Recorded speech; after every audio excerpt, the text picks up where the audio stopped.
2 weeks to the day after fireworks started a fire near Boulder, police believe they have caught the two men who started it. There's a viral video showing a grown man going off on a teenager at a Colorado In-N-Out. Tonight, that man is facing charges. And a teacher in Denver will start the school year on the mend after a suspected drunk driver hit her Friday night. She's just totally irreplaceable, but we understand that her priority right now needs to be on healing. Thanks for joining us. I'm Kim Christensen. I'm Tom Green. Friends of 9th grade English teacher Tan Nguyen say the crash seriously hurt her and her fiancé. And 9 News reporter Jaleesa Irizarry shows us how her colleagues are now hoping to help. Being ready for anything is in Kathleen Frank's She actually nature. began setting this up last week, so she was about halfway finished getting everything set up. Nothing could prepare Kathleen for today. So this one says, "Dear Miss Nguyen, To be talking about someone so good Miss Nguyen is the best teacher I ever met." because of something bad. Late last Friday night on McKay Road in Thornton, Lincoln High teacher Tan Nguyen and her fiancé were hit head-on.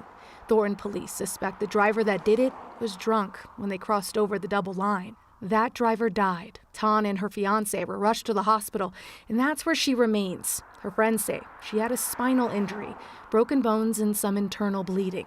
When she got out of her first surgery, And I coach a lot of English teachers. she called her colleague Kathleen. She was panicking because she was realizing that she wasn't going to be there for the first day of school.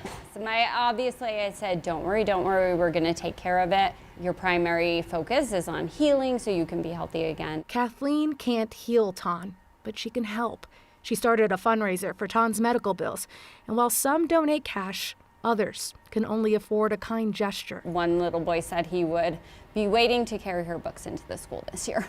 They'll be doing whatever they can to help her. Yeah. No one could have anticipated this situation. Her fiance was there. He goes every day to sit with her. But in this school, they can expect a little love. You know, in her toughest time, the things that matter are there.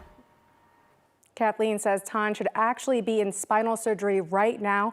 Tan's fiance broke both of his legs during the crash, but that doesn't stop him from getting an Uber to sit by her side. Kathleen says their wedding is still on for next year.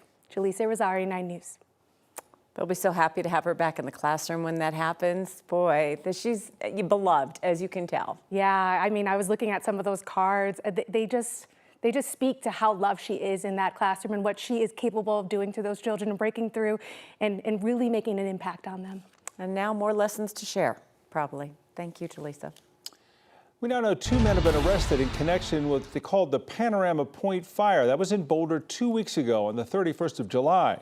The Boulder County Sheriff's Office shared this video saying they believe people lighting off fireworks started that fire. Now Cameron Brown and Alan Koshaba are both facing felony charges.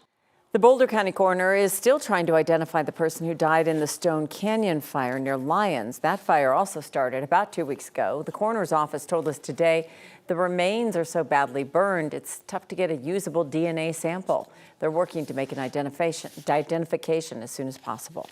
A 55-year-old Colorado man caught on video putting his hands around a teenage boy's neck. The video recorded at the Loveland In-N-Out 10 days ago, August 4th. It shows Lucas Kalisher grabbing the teen by the neck and throwing him to the ground. Police say just before that, teens were horsing around with some water and some of it was splashed on Kalisher's wife.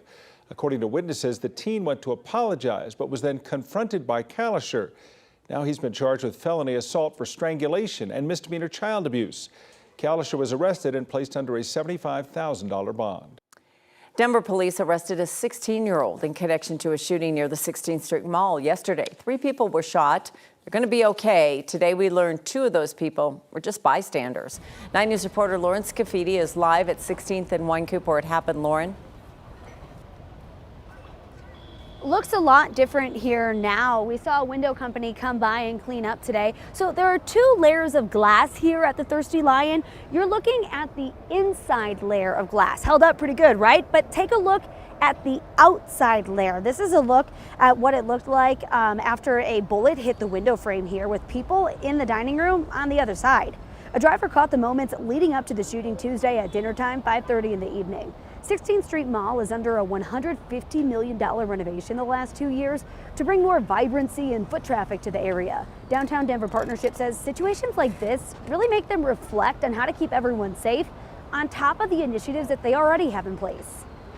Which looks at everything from lighting to fences to different initiatives that just help the space really feel safe, be safe in reality.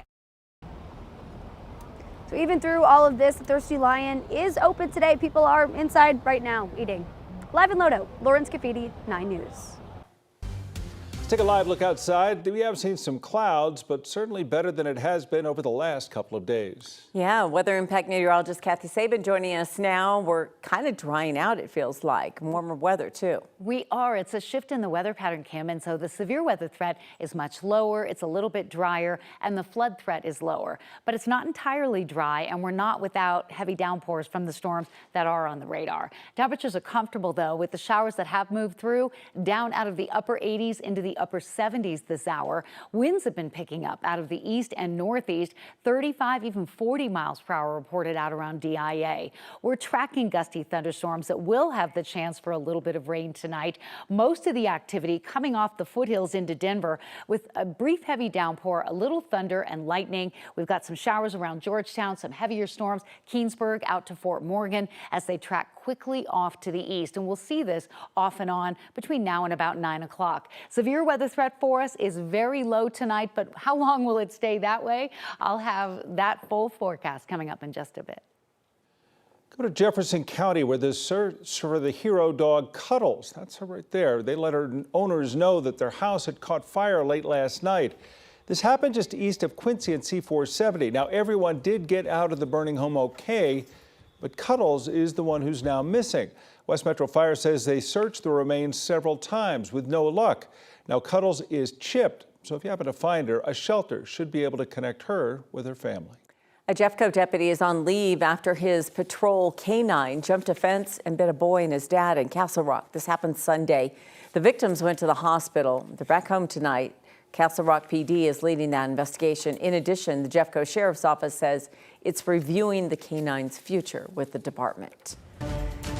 The Democratic vice presidential nominee, Tim Walz, was in town for a private event today. 9 News got a glimpse of the motorcade his way out of town. This afternoon, he also made more news, saying on social media that he's agreed to an October debate with the Republican vice presidential nominee, J.D. Vance. Republicans have not said if Vance has accepted the invite. And both presidential candidates, Kamala Harris and Donald Trump, are focusing on the economy this week. Trump just wrapped up an economy-focused speech in Asheville, North Carolina. Harris will be in North Carolina as well when she delivers her own speech about the economy on Friday in Raleigh. This comes as the Consumer Price Index, which measures inflation on items that you and I buy, has hit a 3-year low. It came in today at 2.9%. And lower inflation, that's likely to trigger an interest rate cut when the Fed meets next month. It's already triggered excitement on Wall Street. The major indexes all up today, and the Dow finished up above 40,000.